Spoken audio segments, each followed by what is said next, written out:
اللہ رب العالمین نے فرمایا وَمَن يَتَوَكَّلْ عَلَى اللَّهِ فَهُوَ حَسْبُهُ،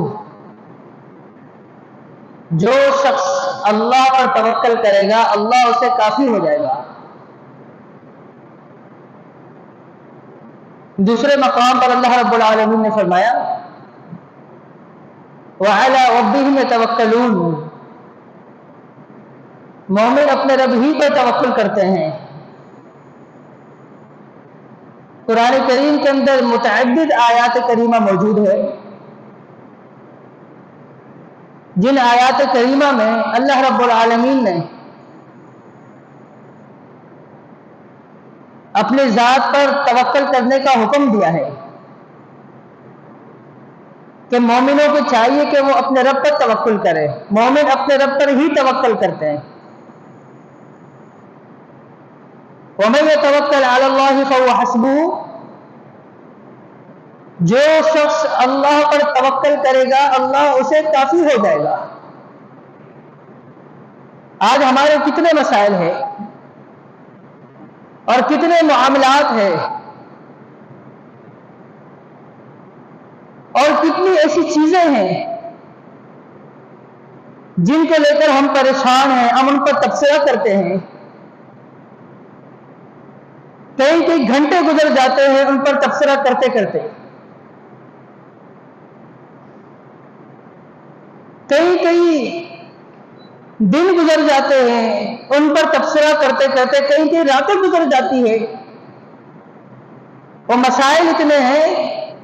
معاملات اتنے ہیں، پریشانیاں اتنی ہیں، خرابیاں اتنی ہیں کہ پھر بھی وہ وقت ہمیں کم لگتا ہے، لیکن مسائل ہمیں بڑھتے چلے جا رہے ہیں، کم ہوتے نہیں جا رہے۔ مسائل ہمارے کم ہونے کی نہیں بلکہ بڑھ رہے ہیں۔ کیوں؟ اس لیے وَمَن يَتَوَكَّلْ عَلَى اللَّهِ فَهُوَ حَسْبُهُ، کہ جو اللہ پر توکل کرے گا اللہ اسے کافی ہو جائے گا۔ ہم نے اللہ پر توکل نہیں کیا، ہم نے ظاہری اسباب پر بھروسہ کیا، ہم نے ظاہری اسباب پر توکل کیا، ہم نے ظاہری اسباب کو دیکھ کر ہی نتیجہ اخذ کیا ہے۔ رب العالمین کی ذات پر ہم نے توکل ہی نہیں کیا، رب العالمین کی ذات پر ہم نے بھروسہ ہی نہیں کیا۔ وَمَن يَتَوَكَّلْ عَلَى اللَّهِ فَهُوَ حَسْبُهُ، جو اللہ پر توکل کرے گا اللہ اسے ہر چیز سے کافی ہو جائے گا، چاہے معاملات جیسے بھی ہو، حالات جیسے بھی ہو، بے روزگاری جتنی ہو، ملک کے اندر سیاسی بحران ہو، ملک کے اندر معیشت بالکل غیر مستحکم ہو، لیکن اللہ پر جو توکل کرے گا اللہ اسے کافی ہو جائے گا۔ رسول اللہ صلی اللہ علیہ وسلم نے فرمایا، جامع ترمذی کے اندر حدیث موجود ہے، فرمایا لو کنتم توکلتم علی اللہ حق توکلہ لرزقکم کما یرزق الطیر تغدو خماصا وتروح بطانا۔ فرمایا اگر تم اللہ پر اس طرح توکل کرے جس طرح اللہ پر توکل کرنے کا حق ہے تو وہ اللہ رب العالمین تمہیں اس طرح رزق دے گا جس طرح وہ پرندوں کو دیتا ہے۔ وہ پرندے جو اپنے گھروں سے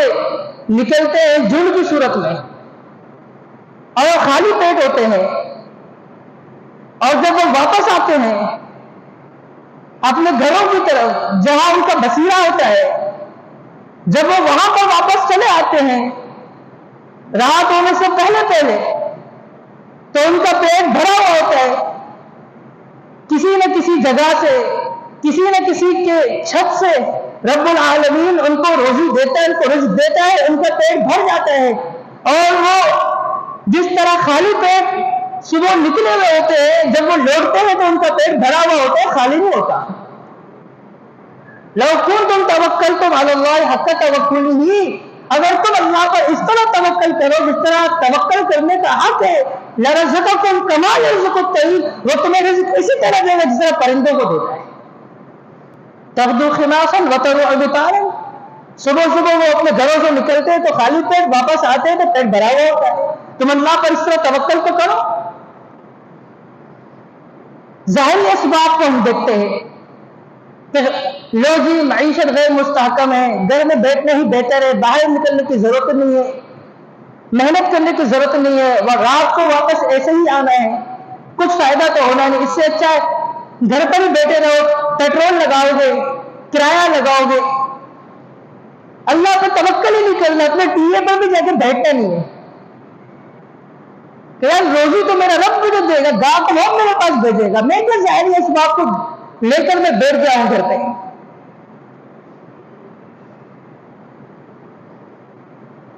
اہل یمن ان کا معاملہ یہ تھا کہ جب وہ حج کے لیے آتے تھے تو وہ اپنے ساتھ زادرہ نہیں لایا کرتے تھے، اور جب مکہ میں آتے تھے وہ مکہ کے لوگوں سے، وہاں کے باشندوں سے مانگا کرتے تھے، بھیک مانگا کرتے تھے، ان سے سوال کیا کرتے تھے، اور کیا کہا کرتے تھے کہ ہم اس لیے اپنے ساتھ توشہ نہیں لے کر جاتے، زادرہ نہیں لے کر جاتے کہ اب اللہ رب العالمین پر توکل کرنے والے ہیں۔ توکل کا یہ معنی نہیں ہے کہ آپ اپنا سارا بینک بیلنس گھر میں چھوڑو اور آپ اپنے جیب میں کچھ بھی نہ رکھو، آپ ظاہری اسباب کو اختیار بھی نہ کرو، ظاہری ضروریات کو چھوڑ دو اور کہو کہ ہم اللہ پر توکل کرنے والے۔ اہل یمن یہی کیا کرتے تھے، وہ حج پر جایا کرتے تھے، اپنے ساتھ زادرہ نہیں لے کر جاتے تھے، اور وہاں جا کر اہل مکہ سے سوال کیا کرتے تھے، ان سے مانگا کرتے تھے۔ اللہ رب العالمین نے فرمایا وَتَزَوَّدُوا فَإِنَّ خَيْرَ الزَّادِ التَّقْوَىٰ، فرمایا یہ توکل نہیں، توکل کے منافی ہے یہ، زادرہ اپنے ساتھ لے کر جایا کرو، زادرہ لے کر جانا یہ توکل کے منافی نہیں ہے۔ فَإِنَّ خَيْرَ الزَّادِ التَّقْوَىٰ، فرمایا بہترین زادرہ جو ہے وہ بچنا ہے، لوگوں کے سامنے سوال کرنے سے، لوگوں سے مانگنے سے، یہ بچنا سب سے بہترین جو ہے تقویٰ ہے۔ لوگوں کے سامنے ہاتھ پھیلانا، اس سے بچنا یہ بہترین تقویٰ ہے کہ بندہ صرف اللہ رب العالمین کے سامنے ہی ہاتھ پھیلائے، حتی الامکان کوشش کرے کہ لوگوں کے سامنے وہ اپنا مسئلہ نہ رکھے، لوگوں کے سامنے وہ سوال نہ کرے، لوگوں سے نہ سوال کرے۔ فرمایا تزودوا فإن خير الزاد التقوى، توکل کا یہ معنی بھی نہیں ہے کہ آپ ظاہری اسباب کو اختیاری نہ کریں، آپ اپنا وائلیٹ یا اپنا موبائل آپ باہر رکھ لو اور تو اندر آ کے جمعے کے بعد ہم آ کے لے لیں گے، اور آپ نہ کسی کے حوالے کرتے نہ کسی کے ذمے کرتے ہیں، بس چھوڑ کر آ جاتے ہیں اور آپ کہتے ہیں کہ نحن المتوکلون، ہم اللہ پر توکل کرنے والے۔ ایسا نہیں ہے۔ رسول اللہ صلی اللہ علیہ وسلم کے پاس ایک صحابی آئے، کہنے لگے یا رسول اللہ کیا میں اپنے اونٹ کو باندھوں یا چھوڑ دوں؟ اسے باندھ کے اللہ پہ توکل کرو یا چھوڑ کر اللہ پہ توکل کرو؟ فرمایا نہیں، اسے باندھ کر اللہ پہ توکل کرو۔ یہ ہے طریقہ، یہ ہے طریقہ کہ اسے باندھ پھر اللہ پہ توکل کر، اسے چھوڑ کر اللہ پہ توکل کرے، یہ کوئی طریقہ چھوڑی؟ ظاہری اسباب آپ اختیار کریں، اور جو اللہ رب العالمین کی ذات پر توکل کرنے والے ہیں ان کے بڑے فضائل ہیں۔ سیدنا عبداللہ بن عباس رضی اللہ تعالی عنہما سے مروی ہے، فرماتے ہیں کہ رسول اللہ صلی اللہ علیہ وسلم نے فرمایا کہ مجھ پر کچھ لوگوں کو، کچھ امتوں کو پیش کیا گیا، فرمایا کہ میں نے دیکھا کوئی ایک ایسا نبی بھی تھا جس کے پاس جو امتی تھے ان کی تعداد 10 سے بھی کم تھی، کہا کچھ ایسے امت بھی مجھ پر پیش کیے گئے، میں نے دیکھا کوئی ایسا بھی نبی تھا جس کے ساتھ اس کے امتی سے 2 افراد تھے، کہا مجھ پر ایسے بھی پیغمبر پیش کیے گئے، میں نے دیکھا کہ وہ اکیلے تو ان کے ساتھ کوئی نہیں تھا، کہا اچانک ایک بہت بڑی جماعت مجھ پر پیش کی گئی، میں نے ان کو دیکھا تو میں نے یہ سمجھا کہ یہ میری امت ہے، یہ میری جماعت ہے، کہ مجھ سے کہا گیا یہ موسیٰ اور اس کی قوم ہے، اور مجھے کہا گیا افق کی طرف دے، اور جب میں دیکھتا ہوں فرمایا کہ اس طرف مجھے بہت زیادہ بڑی تعداد میں لوگ دکھائی دیتے ہیں، اور کہا جاتا ہے دوسری طرف بھی دیکھ،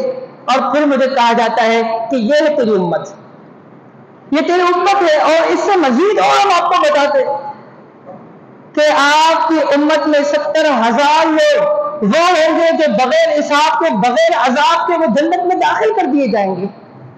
عکاشہ بن محصن رضی اللہ عنہ کھڑے ہوئے اور کہنے لگے یا رسول اللہ ادعو اللہ ان یجعلنی منہم، اللہ سے دعا کرے کہ اللہ مجھے انہی میں سے بنائے۔ فرمایا کہ آپ انہی میں سے، انت منہم، آپ انہی میں سے۔ فقام رجل آخر، دوسرا کھڑا ہوا، اس نے کہا یا رسول اللہ میرے لیے بھی دعا کیے، میرے لیے بھی دعا کیجیے۔ فما سبقک بہا عکاشہ، آپ پر سبقت لے گیا عکاشہ۔ رسول اللہ صلی اللہ علیہ وسلم نے فرمایا کہ 70,000 لوگ میری امت میں سے ایسے ہوں گے جو بغیر حساب کتاب کی جنت میں داخل ہوں گے، بغیر عذاب کی جنت میں داخل ہوں گے، ان سے کوئی حساب نہیں ہوگا، ان کو کوئی عذاب نہیں دیا جائے گا۔ اور یہ کہہ کر آپ چلے گئے گھر کے اندر۔ صحابہ کرام رضوان اللہ اجمعین اس پر تبصرہ کرنے لگے کہ وہ کون لوگ ہوں گے، کچھ نے اپنی رائے بیان کی کچھ اور، کچھ نے کچھ اور۔ محمد رسول اللہ صلی اللہ علیہ وسلم جب باہر آئے تو میں نے کس چیز کے بارے میں تم جگہ رہے، تم تبصرہ کر رہے ہو؟ انہوں نے کہا یا رسول اللہ اسی چیز کے بارے میں جو آپ نے ابھی فرمان جاری کیا تھا کہ وہ کون لوگ ہوں گے۔ رسول اللہ صلی اللہ علیہ وسلم اس کی وضاحت خود فرمائی، فرمایا وہ لوگ ہوں گے، فرمایا کہ لا یرقون ولا یسترقون ولا یتطیرون وعلی ربہم یتوکلون، فرمایا وہ لوگ نہ وہ دم کرتے ہوں گے، نہ وہ دم کرواتے ہوں گے، نہ وہ پرندوں سے بدشگونی لیتے ہوں گے، وہ اپنے رب پر توکل کرنے والے ہوں گے۔ اس دم سے وہ دم نہیں مراد، بعض علماء نے اس پہ لکھا ہے کہ اس دم سے مراد جھاڑ پھوڑ، اس کو دم کہتے ہیں، جھاڑ پھوڑ جو ہے مطلق طور پر سے دم کہا جاتا ہے، تو جو غیر شرعی دم ہوتا ہے وہ اس سے مراد ہے۔ شرعی دم جو ہے وہ اس سے نہیں مراد، بعض نے اس کی یہ بھی وضاحت کی ہے، توجیہ بھی بیان کی ہے۔ اللہ اکبر، ہم دیکھتے ہیں غیر شرعی دم کرانے والے کتنے لوگ ہوتے ہیں، اور کتنے ہی ایسے لوگ ہیں دم کرنے والے جو راقی ہوتے ہیں، وہ دم کرنے والے ہوتے ہیں، وہ پتہ نہیں نہ جانے کیا کیا مریضوں کو پڑھ رہے ہوتے ہیں، ان کو خود بھی نہیں پتا ہوتا، رٹا لگایا ہوا بس پڑھ رہے ہیں، ان کو خود بھی نہیں پتا کہ ہم کیا پڑھ رہے ہیں۔ الفاظ کا چناؤ انہوں نے کہاں سے کیا ہے، کس طرح کیا ہے، ان کو خود بھی نہیں پتا ہوتا۔ ناجائز ایسے الفاظ، ایسے کلمات وہ پڑھے ہوتے ہیں جن کے اندر شرک ہوتا ہے۔ فرمایا کہ وہ لوگ ایسا نہیں کریں گے، وَعَلَىٰ رَبِّهِمْ يَتَوَكَّلُونَ، وہ اپنے رب پر ہی توکل کریں گے، وہ اپنے رب پر توکل کرنے والے ہوں گے۔ جو اپنے رب پر توکل کرتے ہیں ان کے لیے انعام ہے۔ اللہ رب العالمین نے قرآن کریم کے اندر اپنی ذات پر توکل کرنے کا ایک واقعہ بیان کیا، اور اس کا اللہ نے پورا نتیجہ آپ کے سامنے بیان کیا۔ شروع میں، خطبے کے شروع میں جو آیات کریمہ میں نے پڑھی، سورہ قصص کی آیات، اللہ رب العالمین کا فرمان ہے وَأَوْحَيْنَا إِلَىٰ أُمِّ مُوسَىٰ أَنْ أَرْضِعِيهِ، کہ ہم نے وحی کی موسیٰ کی ماں کی طرف۔ اب یہ وحی، بعض یہ سمجھتے ہیں کہ وحی صرف انبیاء پر ہوتی ہے، یہ بات غلط ہے۔ اللہ رب العالمین نے سورہ مریم کے اندر موجود ہے، اللہ رب العالمین نے مریم بنت عمران پر بھی تو وحی کی، ان کے پاس بھی تو فرشتے کو بھیجا تھا۔ تو معلوم ہوا کہ بغیر انبیاء کے پاس بھی، غیر انبیاء کے پاس بھی فرشتے آئے ہیں۔ اللہ رب العالمین کا فرمان ہے وَمَا أَرْسَلْنَا مِن قَبْلِكَ إِلَّا رِجَالًا نُوحِي إِلَيْهِمْ، ہم نے جتنے بھی رسول بھیجے ہیں، جتنے بھی پیغمبر بھیجے ہیں، رجال میں سے بھیجے، مردوں میں سے بھیجے۔ اس پر امت کا اجماع ہے کہ عورتوں میں سے کوئی نبیہ نہیں، کوئی نبیہ نہیں ہے۔ سجا بنت حارث اور دیگر جنہوں نے دعویٰ کیا نبوت کا، انہوں نے جھوٹا دعویٰ کیا، انہوں نے جھوٹ کہا، وہ جھوٹی تھی، مکار تھی، وہ دھوکے باز تھی۔ امت کا اس پر اجماع ہے، قرآن کریم اس بات کا شاہد ہے، جتنے بھی پیغمبر آئے ہیں وہ مردوں میں سے آئے ہیں۔ تو یہاں وَأَوْحَيْنَا، اس سے کیا مراد ہے؟ اس سے بعض لوگوں نے، مفسرین نے کہا اس سے وہی دل کے اندر الہام لے آنا یہ مراد ہے، بعض نے کہا اس سے خفیہ وہی مراد ہے، بعض نے کیا، لیکن صحیح بات ہے اللہ رب العالمین نے جو فرمان میں وحی کی تو اس کی کوئی واضح تفصیل نہیں ہے۔ اللہ نے وہی، میں نے کہا کہ اس کے علاوہ بھی اور جو غیر نبی تھے، اور جس طرح ایک عورت کی طرح مثال لیتے ہیں، اللہ رب العالمین نے عمران کی بیٹی عیسیٰ علیہ السلام کی والدہ پر بھی تو اللہ نے فرمایا کہ ہم نے وہی کہ اللہ نے ان کی طرف بھی فرشتے کو بھیجا تھا، فَتَمَثَّلَ لَهَا بَشَرًا سَوِيًّا، ان کے پاس بھی فرشتہ آیا تھا، ان کے پاس بھی اللہ نے وحی کی۔ وَأَوْحَيْنَا إِلَىٰ أُمِّ مُوسَىٰ أَنْ أَرْضِعِيهِ، اب موسیٰ علیہ السلام کی والدہ کے بھی کچھ لوگوں نے مختلف نام بتائے، مفسرین نے ذکر کیے ہیں، لیکن صحیح بات یہ ہے کہ اللہ رب العالمین نے ام موسیٰ کے نام سے اس کا ذکر کیا، اس کا کوئی نام کوئی صحیح سند سے ثابت نہیں ہے۔ فرمایا کہ ہم نے موسیٰ کی والدہ کی طرف وحی کی، وَأَوْحَيْنَا إِلَىٰ أُمِّ مُوسَىٰ أَنْ أَرْضِعِيهِ، کہ جب تک ممکن ہے آپ اسے دودھ پلائیں، اپنے بیٹے موسیٰ کو دودھ پلائیں جب تک ممکن ہے۔ فَإِذَا خِفْتِ عَلَيْهِ فَأَلْقِيهِ فِي الْيَمِّ وَلَا تَخَافِي وَلَا تَحْزَنِي إِنَّا رَادُّوهُ إِلَيْكِ وَجَاعِلُوهُ مِنَ الْمُرْسَلِينَ، اور جب آپ کو ڈر محسوس ہو فرعون اس کے لشکر سے آپ خوفزدہ ہونے لگے تو آپ اسے جو ہے سمندر میں بہا دینا، اور آپ غمگین نہ ہونا، آپ خوفزدہ نہ ہونا، ہمارا یہ آپ سے وعدہ ہے، ہم آپ کے بیٹے کو آپ کی طرف لوٹا دیں گے اور اسے مرسلین رسولوں میں سے بنا کر بھیجیں گے۔ اس آیات کریمہ میں، ایک آیات میں اللہ رب العالمین نے دو چیزوں کا حکم دیا، ایک یہ کہ جب تک ممکن ہے دودھ پلائیں، اور دوسرا فرمایا کہ جب خوف محسوس ہو تو اسے سمندر میں بہا دینا۔ دو چیزوں کا حکم دیا، دو چیزوں سے منع فرمایا، وَلَا تَخَافِي وَلَا تَحْزَنِي، نہ تمہیں خوف کھانے کی ضرورت ہے نہ تمہیں غمگین ہونے کی ضرورت ہے، اور دو بشارتیں بھی دی۔ نمبر ایک، اِنَّا رَادُّوهُ إِلَيْكِ، ہم اس کو آپ کی طرف واپس کر دیں گے، ہم اس کو لوٹا دیں گے، اور نمبر دو، وَجَاعِلُوهُ مِنَ الْمُرْسَلِينَ، اس کو ہم رسولوں میں سے بنائیں گے۔ موسیٰ علیہ السلام کی والدہ اللہ رب العالمین کے حکم کی تعمیل کرتے ہوئے جب تک ممکن تھا دودھ پلاتی رہی، اور دودھ پلاتی پلاتی جب انہیں خوف محسوس ہوا، اللہ رب العالمین کے حکم کے بقول دوسرے مقام سے طٰہٰ میں موجود ہے کہ اسے تابوت کے اندر ڈال کر سمندر میں بہا دو، تو انہوں نے ایسا ہی کیا، تابوت میں رکھ کر سمندر میں بہا دیا۔ چاہے اللہ کیا ہوگا، فَمَا يَأْخُذْهُ عَدُوٌّ لِّي وَعَدُوٌّ لَّهُ، اس کا اور میرا دشمن اسے پکڑ لیا، اب انہیں سے تو بچانا ہے اور انہیں کے حوالے کیا جا رہا ہے۔ بات سمجھ نہیں آ رہی، ظاہر میں تو کچھ ایسا نظر نہیں آ رہا کہ یہ بچ سکتا ہے، کیونکہ بالکل یہ واضح ہے کہ یہ اسی سال پیدا ہوا جس سال بچوں کو قتل کرنے کا حکم ہے، ان کی والدہ اسی سال حاملہ ہوئی جس سال بچوں کو قتل کیا جا رہا تھا۔ اب یہ بالکل واضح ہے کہ بنی اسرائیل میں یہ جو بچہ پیدا ہوا ہے، ان کی ماں نے اس کو قتل ہونے کے ڈر سے اسے بچانے کے لیے سمندر میں تابوت میں رکھ کر بہا دیا ہے، بالکل یہ واضح تھا، اور یہی وجہ کہ لوگ بضد ہوئے کہ اسے جو ہے قتل کرنا ہے، اور وہ قتل کرنے پر آمادہ ہوا، اور ان کی اپنی بیوی نے، اللہ نے کیا فرمایا، فَالْتَقَطَهُ آلُ فِرْعَوْنَ لِيَكُونَ لَهُمْ عَدُوًّا وَحَزَنًا، تو اس کو فرعون کے لشکر میں سے لوگوں نے اسے اٹھایا۔ یہ التقا فَالْتَقَطَهُ، اس کا معنی ہوتا ہے کسی گری ہوئی چیز کو اٹھانا، باب لقطہ اسی سے ہی ہے کہ کسی چیز جو پڑی ہوئی ہے اسے اٹھا لینا، نقطہ سے ہی ہے۔ تو وہ تابوت کے اندر رکھا ہوا بچہ، اسے فرعون کے آل میں سے کسی نے اٹھایا، اللہ رب العالمین نے فرمایا اس لیے لِيَكُونَ لَهُمْ عَدُوًّا وَحَزَنًا، اس کو لام عاقبت کا بھی مان سکتے، اس کو لام آپ جو ہے تعلیل کا بھی مان سکتے، دونوں میں معنی تبدیل ہوگا۔ بعض مفسرین نے کہا کہ لام یہ معاقبت کا، یہ عاقبت کا لام، اس کا معنی یہ ہوا لِتَكُونَ لَهُمْ عَدُوًّا وَحَزَنًا، انجام یہ ہو، تاکہ انجام یہ ہوگا کہ اس کا دشمن بنے گا، اس کے لیے باعث غم بن جائے گا۔ اور بعض نے کہا نہیں، یہ جو ہے تعلیل کے لیے، علت کے لیے یہ لام ہے، یہ تکون، یہ جو لام آیا ہے، یہ وجہ یہ ہے کہ تاکہ وہ ان کے لیے، فرعون کے لیے یہ درد سر بنے، یہ ان کا دشمن بنے، ان کے لیے خوف کا اور غم کا ایک سبب بنے، ایک وجہ بنے۔ بعض اس کو اسلام کو تعلیل کے معنی میں لیا۔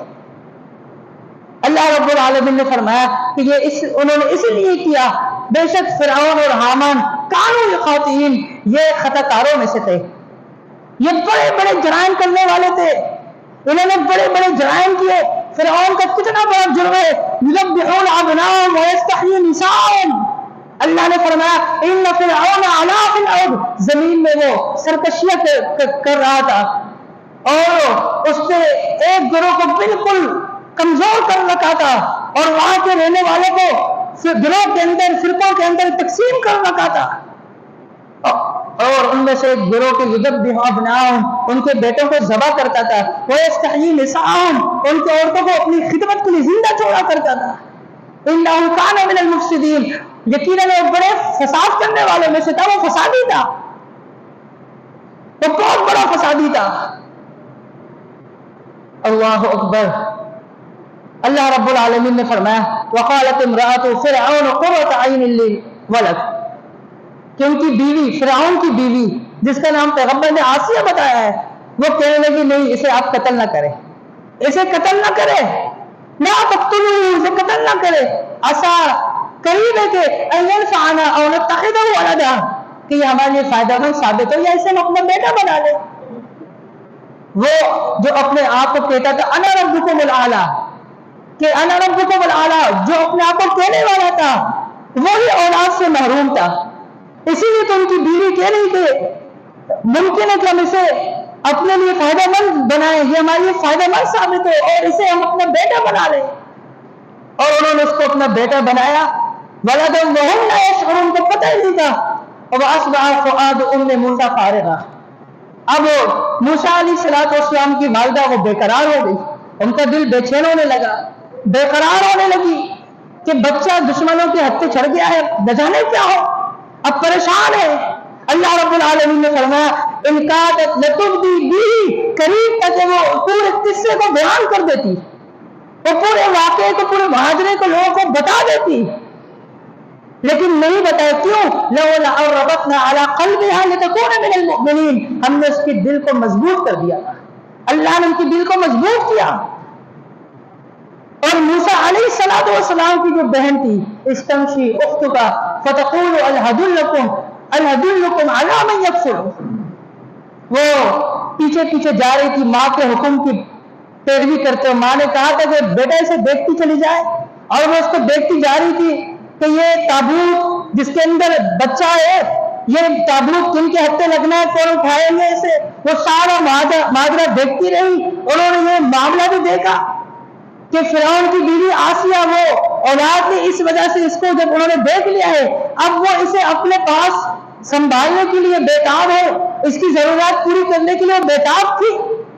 لیکن مسئلہ یہ ہے کہ وہ بچہ کسی کے دودھ نہ پیے، مجال ہے تو کسی کے دودھ کو منہ لگائے، سوال ہی نہیں پیدا ہوتا۔ انہوں نے بڑی کوشش کی اور بڑی عورتوں کو بلایا، تمام عورتوں کے دودھ کو پینے سے بچے نے انکار کر دیا۔ اللہ رب العالمین نے فرمایا کہ ان کی بہن نے کہا الحدلکم علی آل بیت یکفلونہ لکم وہم لہ ناصحون، کیا میں تمہاری رہنمائی نہ کروں ایسے گھرانے کی طرف کہ جو آپ کے لیے اس کی کفالت کریں گے، آپ کے لیے تسلی دی کہ وہ کفالت آپ کے لیے ہی کریں گی، وہم لہ ناصحون، اور وہ اس کے خوفادی ہوں گے۔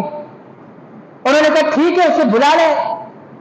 اللہ اکبر۔ فرددناہ الی امہ کی تقر عینہا ولا تحزن، اللہ نے فرمایا وحرمنا علیہ المراضع من قبل، فرمایا اس سے پہلے ہم نے تمام عورتوں کا دودھ اس کے اوپر حرام کر دیا تھا، ہم نے حرام کر دیا تھا۔ مراضع یہ اگر مرضعن تو اس کا معنی یہ ہوا کہ تمام دودھ پلانے والی عورتیں ان کا دودھ اس کے اوپر حرام تھا۔ اگر یہ مرضعن سے ہے، یہ ظرف سے ہے، اس کا مطلب یہ دودھ پینے کی جگہ، یعنی جتنی بھی سینے خواتین کی ہے، دایا کی، عورتوں کی چھاتی سینہ، وہ اس کے اوپر حرام کر دیا تھا۔ اور اگر مصدر مینی ہے تو مطلب دودھ ہی مراد ہے کہ دودھ چاہے وہ عورتوں کا ہو چاہے وہ تیار ہو، فرمایا کہ اس کے اوپر ہم نے حرام کر دیا تھا کہ یہ مصدر مینی ہو۔ وحرمنا علیہ المراضع من قبل فقالت هل ادلکم علی اہل بیت یکفلونہ لکم وہم لہ ناصحون۔ اب دیکھیں اللہ نے کس طرح لوٹا دیا، اللہ نے وعدہ کیا تھا اور اسی کے گھر کے اندر اس کی ماں کو بھی بلا دیا، اس کے لیے بھی وہاں رہائش کے لیے بندوبست کر دیا، رہنے کے لیے بندوبست کر دیا۔ اللہ رب العالمین نے فرمایا وَلِتَعْلَمَ أَنَّ وَعْدَ اللَّهِ حَقٌّ، تاکہ تم جان لو اللہ کا وعدہ حق ہے، لیکن اکثر لوگ وہ جانتے ہی نہیں، اکثر لوگ وہ شعور نہیں رکھتے۔ اگر تم اللہ پہ توکل کرو وَمَن يَتَوَكَّلْ عَلَى اللَّهِ فَهُوَ حَسْبُهُ، یہ ظاہری آلات کو دیکھ کر تبصرے اپنے بند کر دو، یہ ظاہری جو ہے آپ جو ہے نا مہنگائی اور ظاہری نا امیدی والی جو چیزیں نظر آ رہی ہے، ان سب کو آپ چھوڑ کر صرف اپنے رب کی ذات پر آپ امید رکھو اور اس پر توکل کرو، اس پر بھروسہ کرو۔ ظاہری اسباب دیکھے لگ تو ایسے ہی رہا ہے کہ بچہ جن سے بچانا ہے انہی کے حق پہ لگے گا، یا خود وہ عدو اللہ، سمجھ نہیں آ رہی حکمت کیا ہے، لیکن اللہ کا کیا وہ وعدہ تھا،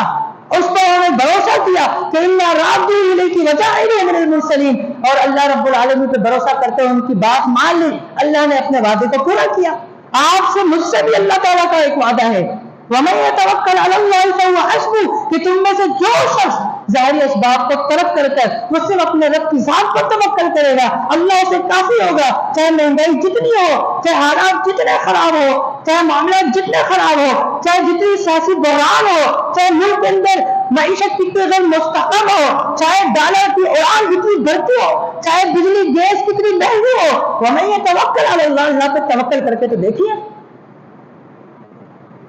میں نے اچھوں کو دیکھا ہے، منبر و محراب پر کھڑے ہونے والوں کو دیکھا ہے، خاص طور ان حالات کے اندر کہ وہ منبر و محراب پر صرف توکل کی باتیں کرتے ہیں، لیکن ان کے میسیجز میں نظر نہیں آتے، ان کی باتوں سے کوئی نظر نہیں آ رہا ہوتا ہے، اور کچھ کو تو میں نے کہا بھی ہے کہ یار یہ صرف لوگوں کو کہنے کے لیے، یہ صرف ہم آپ دوسروں کو بتائیں گے، خود اس پر عمل نہیں کریں گے، خود اللہ پر توکل نہیں کریں گے، خود اللہ پر بھروسہ نہیں کریں گے، یہ صبر کا درس صرف لوگوں کو سنانے کے لیے، یہ عوام کے لیے، ہمارے لیے نہیں ہے۔ نہیں محترم بھائیو، یہ ہم سب کے لیے، ہم سب کے لیے صبر ہے، ہم سب پر یہ لازم ہے کہ ہم اللہ پر توکل کریں، ہم سب کے لیے ضروری ہے کہ ہم اپنے اندر برداشت کریں، اللہ پر توکل کیجئے، اللہ رب العالمین ہم سب کو کافی ہو جائے گا۔ وَمَن يَتَوَكَّلْ عَلَى اللَّهِ فَهُوَ حَسْبُهُ، اور جو اللہ پر توکل نہیں کرتا وہ پریشانی رہتا ہے، وہ مایوس ہوتا ہے، اور پھر نتیجہ اور رزلٹ کیا نکلتا ہے، وہ اپنے اور اپنے بیوی بچے ان کو بھی موت کی گھاٹ اتارتا ہے، خود بھی موت کی گھاٹ اتر جاتا ہے، خودکشی کرتا ہے، ان کو بھی مارتا ہے، خود بھی وہ جو ہے خودکشی کر لیتا ہے۔ وَمَن يَقْنَطُ مِن رَحْمَتِ رَبِّهِ إِلَّا الضَّالُّونَ، اور فرمایا کہ اللہ کی رحمت سے نا امید اور مایوس وہی لوگ ہوتے ہیں جو گمراہ ہوتے ہیں، جہاں سے بھٹکے ہوئے ہوتے ہیں۔ دوسری جگہ پہ فرمایا إِلَّا الْكَافِرُونَ، سورہ یوسف کے اندر فرمایا جو کافر ہوتے ہیں، جناب یعقوب علیہ السلام کا صبر دیکھیے، ان پر اللہ پر توکل کو دیکھیے کہ وہ کیا کہہ رہے ہیں کہ جب ان کے بیٹے وہاں سے روانہ ہوئے کہہ رہے مجھے ابھی بھی یوسف کی خوشبو آ رہی ہے، ابھی بھی میں محسوس کر رہا ہوں ان کی خوشبو کو۔ قرآن کریم کے اندر ان کی یہ امید اتنے سالوں بعد وہ موجود جو تھی اسے اللہ نے بیان کیا ہے، یہ میں اور آپ کے لیے سبق ہے۔ یوسف علیہ السلام کا قصہ پڑھیے، یوسف علیہ السلام زندان میں نہ جاتے، شاید زندان کی سختیوں کو اگر برداشت نہ کرتے وہ بادشاہ بھی نہ بنتے، زندان کی سختیوں کو برداشت کیا، وقتی طور پر اس محلات اور ان لذتوں کو ترک کیا تو اللہ نے ان کو بادشاہ بھی بنایا۔ جو مصیبتیں کاٹتے ہیں، مصیبتیں جھیلتے ہیں، جو مصیبتوں پر صبر کرتے ہیں، آگے ان کے اللہ نے انعام رکھا ہے۔ آپ اپنے رب کی ذات پر توکل کریں، اللہ انہی حالات کے اندر اللہ آپ کو ایسا رکھے گا کہ آپ کی ساری چیزیں کیسے پورے ہوں گے آپ کو پتہ ہی نہیں چلے، آپ کو پتہ ہی نہیں چلے گا۔ ہم نے دیکھا ہے ان حالات کے اندر ابھی بھی وہ لوگ موجود ہیں، ابھی بھی وہ لوگ زندہ ہیں،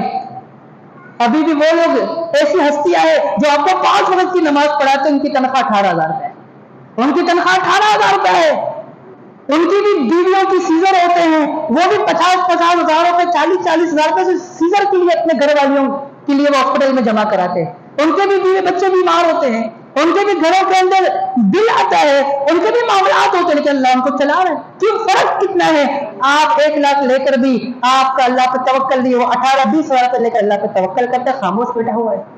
یہ فرق کتنا ہے؟ وَمَن يَتَوَكَّلْ عَلَى اللَّهِ فَهُوَ حَسْبُهُ، اللہ تعالیٰ ہم سب کو اپنی ذات پر توکل کرنے والا بنا دے، اللہ رب العالمین ہم سب کا حامی و ناصر ہو۔ وقولوا لهذا استغفر الله لي ولكم واخر دعوانا ان الحمد لله رب العالمين۔